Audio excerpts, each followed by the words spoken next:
할렐루야. 하나님 영광 받으신 줄 믿습니다.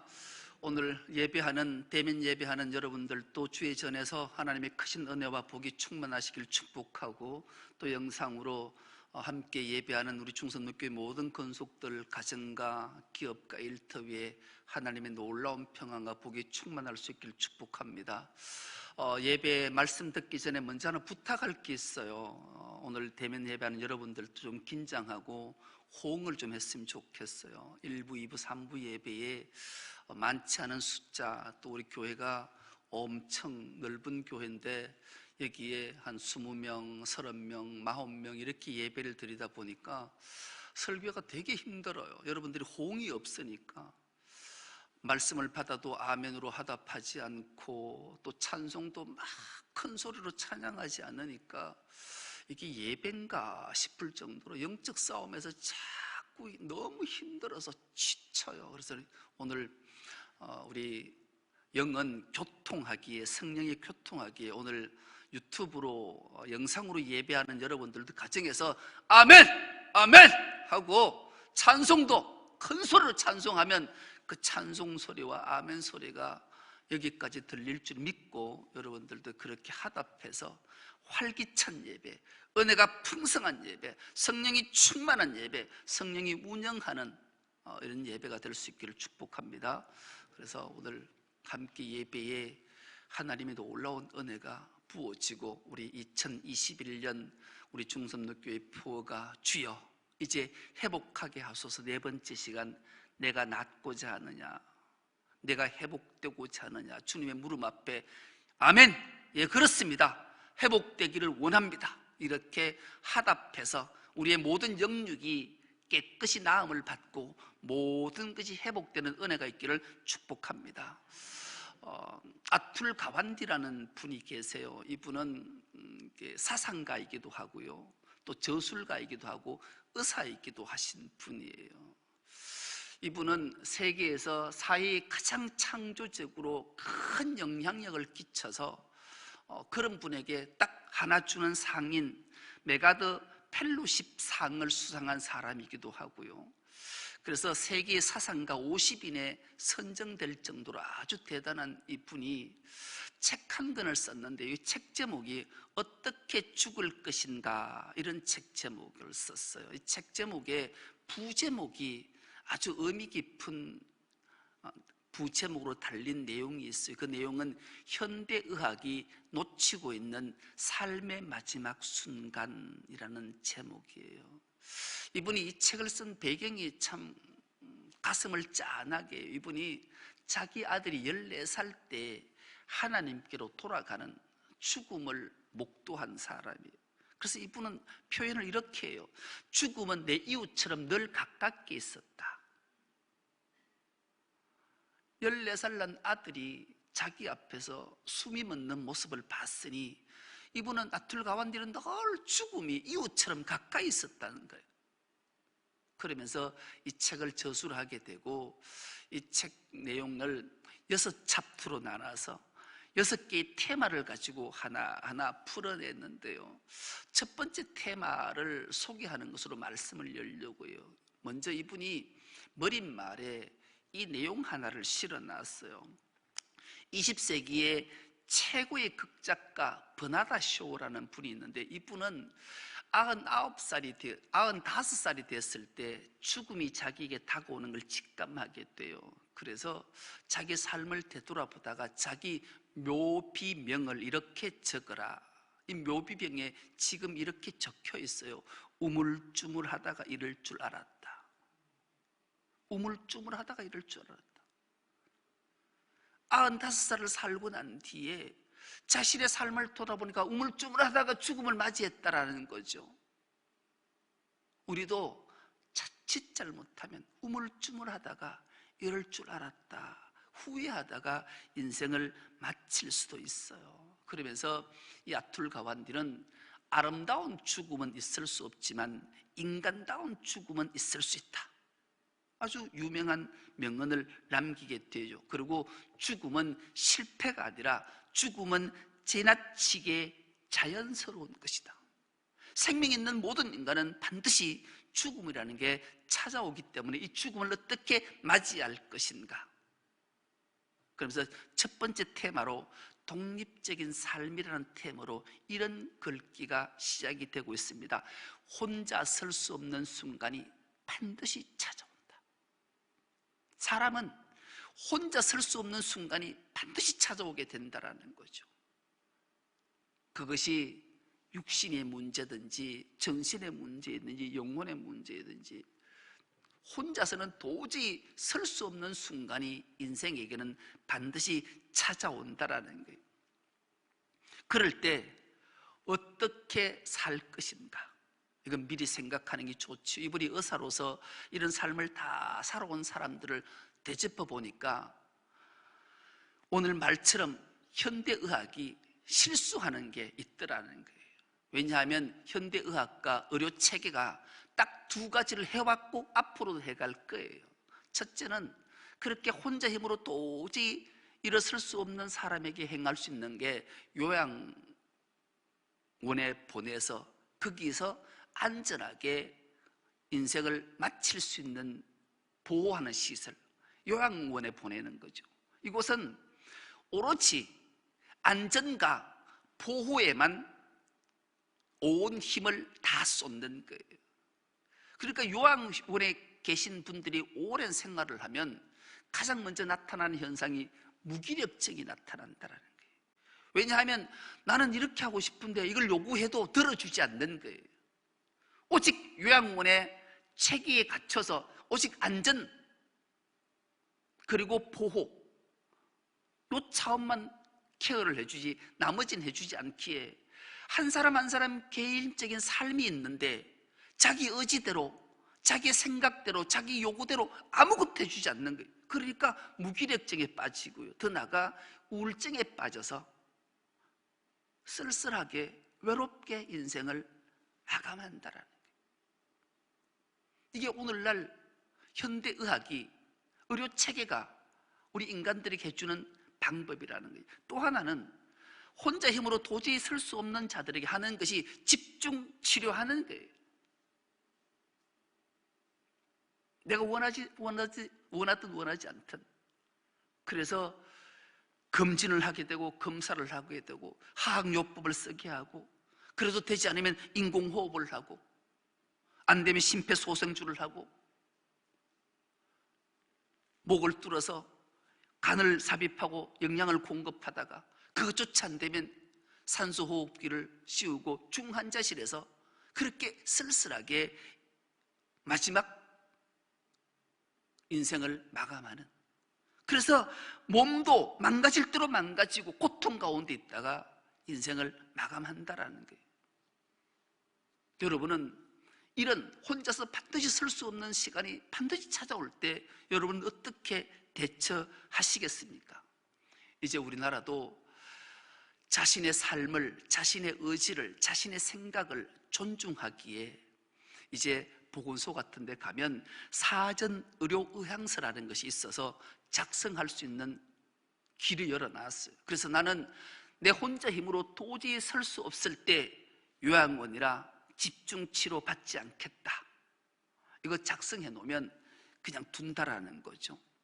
그래서 모든 사람이 죽음이 찾아왔을 때 의료기관에서 죽음을 맞이하는 모든 현실을 보면서 참 안타까운 것들을 기록해 놓았던 얘기들이, 그래서 마지막은 용기가 왜 필요한가를 마지막 챕터에 소개하고 있는데 이 책은 한 번쯤 읽어봤으면 좋겠어요. 아니면 인터넷에 들어가면 서평도 나오고 독후감도 나오게 짧게도 나와 있길래 한번 읽어보면 아, 내가 어떻게 죽음을 맞이할 건가, 준비할 건가는 참으로 중요하다 그래요. 오늘 본문이 이렇게 시작합니다. 그 후에, 그렇다면 그 전에 어떤 일이 있었던가? 그 전에 예수께서 유대에서 갈릴리로 내려왔다는 소식이 온 천하에 퍼지게 됐어요. 그때 왕의 신하 중에 그 신하 아들이 죽을 병에 걸렸어요. 이때 예수님이 유대에서 갈릴리로 내려왔던 소식을 듣고 이 왕의 신하가 예수님께 막 달려가서 주여, 내 아들이 죽게 생겼습니다. 내려오셔서 내 아들 좀 살려주십시오. 그렇게 예수님께 부탁을 해요. 그러자 예수님이 이렇게 말씀하시죠. 그 많은 무리와 제자들과 그 왕의 신하를 향해 이렇게 말씀해. 너희는 참 답답하다. 도대체 표적과 기사를 믿지 않으면 도무지, 보지 않으면 도무지 믿지 않는데 도대체 너 믿음을 어디서 찾아볼 수 있겠냐. 이 안타까운 마음을 가지고 주님이 그 왕의 신하를 향해 말씀하시죠. 내 아들이 살아있다. 너희들은 도무지 표적과 기사를 보지 않으면 믿지 않는 너에게 향해 내가 말한다. 네 아들이 살아있어. 그러자 확 깨달았던 이 왕의 신하가 그 말을 믿고 집으로 내려가요. 그 도중에 길에서 자기 종들이 쫓아오는 모습을 보게 되고 만나게 돼요. 그 종들이 헐레벌떡 쫓아와서 보고하는 거예요. 주인이요, 아들이 살아있습니다. 살았습니다. 그러자 이 왕의 신하가 그 종들에게 묻지요. 그때가 언제쯤이더냐. 어제 7시쯤입니다. 여러분, 제 7시 어제 저녁 7시쯤 그 이야기가, 그 일이 있었습니다 라는 말을 듣자 그때가 바로 자기가 예수님께 나와 주여, 내 아들이 죽어가고 있으니까 내려오셔서 살려주십시오 했던 그때 주님이 야, 너는 어떻게 도무지 표적과 기사를 보지 못하면 믿지 못하냐. 네 아들이 살아있어. 내려가. 믿고 내려가거라. 이 말씀을 들었던 시간이 어제 7시였음을 기억했어요. 그리고 오늘 본문이 그 후에, 이 일이 있은 후에 예수께서 오순절을 맞이해서 예루살렘으로 올라가시게 돼요. 예루살렘에 올라가셔서 딱 도착하는데 양문은 우리가 알다시피 하나님께 제물이 들어가는 문이 양문이에요. 그 문에 도착했는데 그 양문 곁에 히브리 말로 베데스다라는 못이 있다라는 거죠. 이 베데스다라는 말은 두 단어 합성인데요. 베이트라는 말, 집이라는 말과 헤세드, 하나님의 은혜, 하나님의 자비, 하나님의 인애, 하나님의 긍휼하심, 이 뜻이 아주 많은 뜻이 헤세드에 담겨져 있어요. 이 두 단어 합성. 그래서 우리나라 말로 번역하니까 베데스다라는 그 못, 하나님의 능력과 하나님의 은혜와 하나님의 인애와 하나님의 자비와 하나님의 긍휼이 있는 거기에 행각이 5개나 있어요.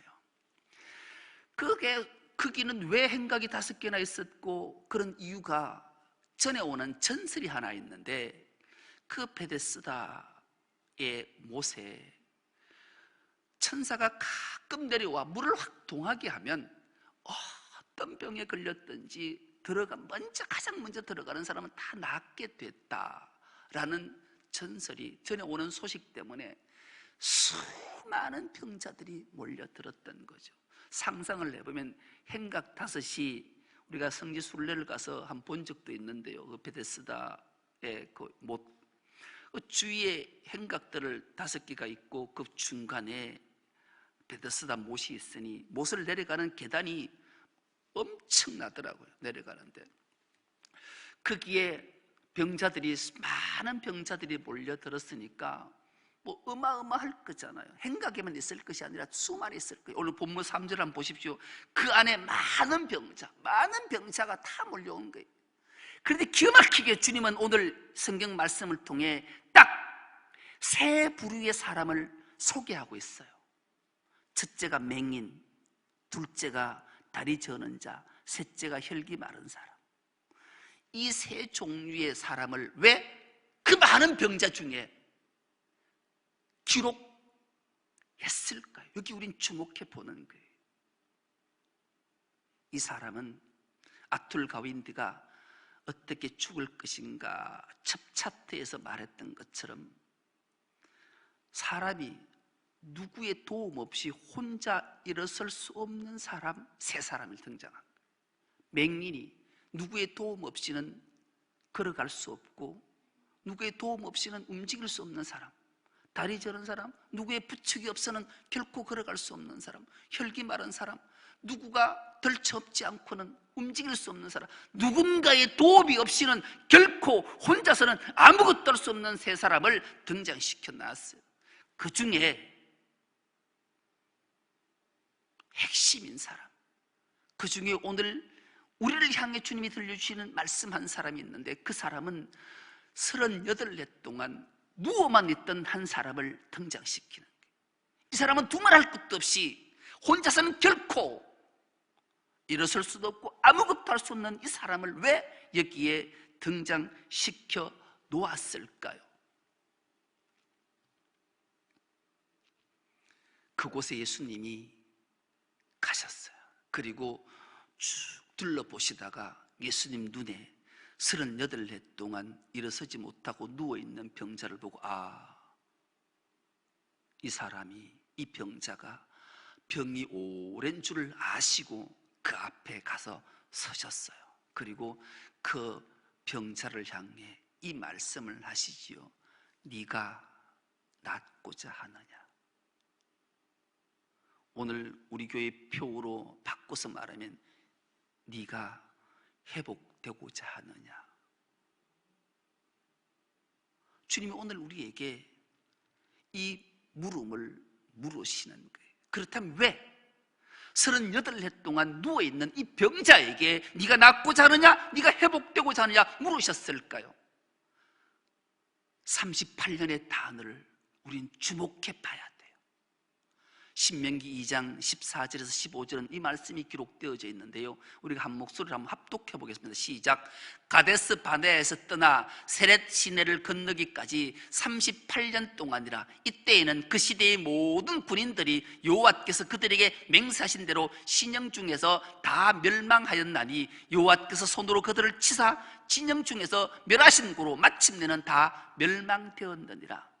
14절을 한번 띄워주시고 주목해 보면 38년 동안이라 이렇게 기록, 우리는 38해를 주목해 봐야 돼요. 이 사건의 유래를 살펴보면 그래요.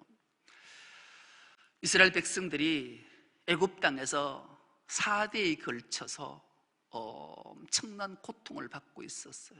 그들이 너무 힘들고 노예살이가 괴로워서 드디어 하늘을 향해 두 손을 들고 하나님의 이름을 불러, 주여, 내 생명의 주인이시여, 우리를 이 고통에서 건져주십시오, 낫게 해주십시오, 회복시켜 주십시오. 이 기도를 들으시고 하나님은 모세를 통해 그들을 출애굽시키시죠. 그리고 가나안을 바로 목전에 둔 가데스 바네아에 도착해서 모세는 각 지파의 수령들, 두령들 한 명을 불러서 12명을 가나안에 정탐하러 보내요. 이들은 모세의 명령을 받고 40일 동안 가나안을 정탐하고 돌아와서 모세 앞에서 보고를 해요. 그런데 놀랍게도 10명의 수령들의 보고는 참으로 가슴 아픈 보고를 해요. 과연 가나안 땅은 하나님이 말씀하신 대로 젖과 꿀이 흐르는 땅이 맞다. 그런데 그곳은 거인들이 살고 성이 너무나 완벽하고 완고하고, 거기에 거인들은 안악자손들이 있는데 그들은 기골이 장대할 뿐만 아니라 힘이 무척 나서 우리가 그와 서서 비교해 보니까 우리가 보기에도, 수령인 두목인 내가 보기에도 우리는 메뚜기 같아서 결코 그 땅을 점령하지 못하고 들어가지 못할 것이다. 이 보고 악평을 하게 되죠. 그러자 온 백성이 밤새도록 통곡하였더라. 60만 대군이 200만 어린 아이 모든 부녀자들이 밤새도록 통곡했다라는 거예요. 애굽에서 죽었으면 좋을 뻔했는데, 이 강야에서 죽었으면 좋을 뻔했는데 굳이 저 땅에 들어가 칼로 목베임을 당해 죽을 일이 뭐 있겠냐. 우리가 새로운 지도자를 세우고 애굽으로 돌아가자. 이렇게 불순종의 불믿음의 삶을 살았던 그들에게 하나님은 10하루쯤이면 들어갈 수 있는 그 땅을 38해 동안 광야에서 다 멸망시키고 멸절시켰다. 그 본문이 신명기 14장 2장 14절 15절 말씀이에요. 여러분, 불신앙이, 불믿음이 얼마나 고통 속에 멸망당하는가를 우리에게 깨닫게 하고, 이 38해 동안 누워있던 이 병자가 하나님을 향해 불믿음, 불신앙, 오늘 우리를 향해 불믿음, 불신앙에서 순종의 삶으로, 신앙의 삶으로, 믿음의 삶으로 일어나야 내가 나음을 받고 회복된다라는 것을 말씀하시기 위해 이 본문을 기록하고 있는 거예요. 그래서 예수께서 그 38해 동안 누워있는 자에게 찾아가서 내가 낫고자 하느냐라는 말씀 앞에 이 병자가 답하는 모습이 너무나 가슴 아프게 하고, 오늘 우리의 모습을 그대로 투영하고 있는데 우린 절망하고, 이 말씀을 통해 다시 한번 우리가 두 주먹 불끈 쥐고 순종으로, 믿음으로 승리해야 되는 거예요. 6절입니다. 예수께서 그 누운 것을 보시고 병이 벌써 오래된 줄 아시고 이르시되 내가 낫고자 하느냐. 병자가 대답하되 주여. 여러분, 주여! 주여가 뭐예요? 주는 주인이여, 주인이시여. 약자가 주여예요. 우리가 하나님 앞에 어려움 당하고 괴로움 당하고 고통 당할 때, 주님 앞에 기도할 때 가장 먼저 하는 게 주여, 주여, 주여 부르고 기도하지 않습니까? 내 육신의 주인이여, 내 정신의 주인이여, 내 영혼의 주인이여, 내 삶의 주인이여, 내가 주님 앞에 이렇게 기도하오니. 정작 기도는 이렇게 하는데 그 기도의 내용, 그 삶의 모습들을 보면 불신앙적인 요소가 얼마나 가득 차 있는지, 그 기도의 내용들이 불평과 원망과 불공정과 이런 것들을 다 쏟아내지 않습니까? 이 병자가 그대로 그렇게 주님 앞에 말해요. 주여 해놓고 그 이후에 보면 물이 움직일 때 나를 못에 넣어주는 자가 한 사람도 없어서 내가 가는 동에 다른 사람이 먼저 내려가라야 돼. 남 탓하는 거예요. 책임 전가하는 거예요. 불공정을 얘기하고 원망과 불평을 쏟아내는 거예요. 내가 지금 이렇게 된 것은, 내가 38년 동안 누워있는 것은, 내가 내려가는 동안에 다른 사람이 먼저 내려가서 나를 도와주는 이가 없어서 내가 이렇게 어려움을 당하고 있습니다. 주여라고 능력의 주님이, 자비의 주님이, 인애의 주님이, 은혜의 주님이, 긍휼의 주님이 옆에 계시는 그분을 향해 주여라고는 해놓고, 주님 나를 낫게 해주십시오, 회복시켜 주십시오, 그래서 제가 낫겠습니다, 이런 고백이 아니라 원망과 불평과 불공정을 쏟아내는 이 병자의 안타까운 모습을 우리는 보고 있어요. 오늘 우리의 모습은 그렇지 않으십니까?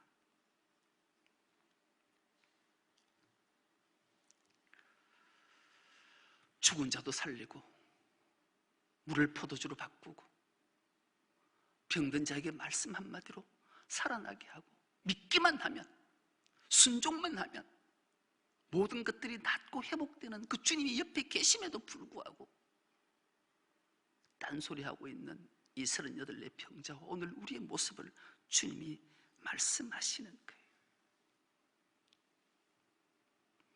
우리는 오늘 예배하면서 반드시 기억해야 될 단어 하나 있습니다. 말로는 주여 주여 하는데 정작 하나님 앞에 나와 은혜를 구하지 못하고 긍휼을 구하지 못하고 참된 예배자로 서지 못하는 안타까운 모습들을 주님은 우리의 모습들을 보고 말씀하시는 거예요. 내가 낫고자 하느냐, 내가 회복하고자 하느냐. 이 물음 앞에 우리가 지금 코로나19 때문에 예배를 못 드리잖아요. 이 정부가 이런 상태를 해서 예배 못하게 하잖아요. 사회가 이렇게 지탄하니까 우리가 못하잖아요. 끊임없이 정부에, 사회에, 다른 사람에게 책임 전가하고 있지는 않는지요.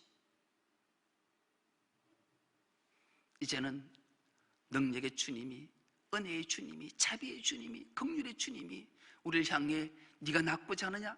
이 말 앞에 불순종해서 떨치고 순종으로, 믿음으로 서는 은혜가 있기를 축복합니다. 그러자 주님이 이 38 병자에게 말씀하십니다. 예수께서 이르시되 일어나 내 자리를 들고 걸어가라. 3단계를 걸쳐서 주님이 말씀해 일어나라. 여러분, 주님이 오늘 우리에게 영육이 일어나라, 소생하라 선언하는 그, 선포하시는 그, 이 말씀 앞에 우리가 벌떡 일어나야 돼. 그리고 자리를 들어라. 내추하고 안추하고 원망하고 불평하고 공정치 못했던 것을 토해냈던 모든 그 자리를 들어라. 그리고 걸어가라. 새 출발의 힘찬 희망을 향해 나아가라. 주님이 말씀하시는 거예요.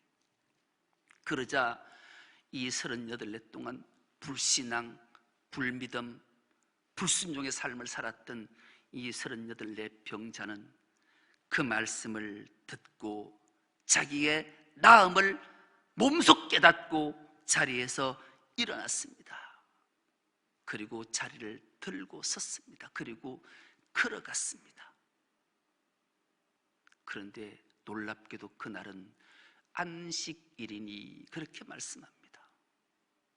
주님의 참된 평안과 참된 긍휼과 참된 은혜와 참된 능력이 일어나는 날입니다. 주님의 날입니다. 주님 앞에 우리가 참된 예배자로 서면 주님이 내가 낫고자 하느냐, 내가 회복되고자 하느냐 말씀 앞에 아멘, 그렇습니다, 주님 낫겠습니다, 회복하겠습니다 하면 주님은 모든 은혜와 능력을 베푸셔서 모든 것들을 낫게 하시고 회복시켜 주실 줄 믿습니다. 그리고 일어나 들고 새로운 출발, 새로운 희망을 향해 한 걸음 나갈 때 놀라운 회복의 역사를 우리는 목도하게 되고 경험하게 되어서 하나님께 찬송하게 될 줄 믿습니다. 이 일에 우리 모두가 동참해서 회복되는, 회복시키시는 하나님의 능력을 보고 감격하며 찬송하며 하나님께 영광 돌리는 우리 중성교회 모든 건속 다 될 수 있기를 간절히 기도합니다. 하나님 아버지, 고맙고 감사합니다. 주여, 이제 회복하게 하소서. 네 번째 시간, 내가 낫고자 하느냐, 내가 회복되고자 하느냐, 주님의 말씀 앞에 아멘, 그렇습니다. 낫고자 합니다. 회복되기를 원합니다. 그렇게 불순종의 자리에서, 불신앙의 자리에서 순종의 자리로, 신앙의 자리로, 믿음의 자리로 일어나 회복되어서 새 출발할 수 있는 주의 모든 건속들 다 되게 하여 주옵소서. 감사드리오며 예수님의 이름으로 기도드리옵나이다. 아멘. 다 함께 감사 찬송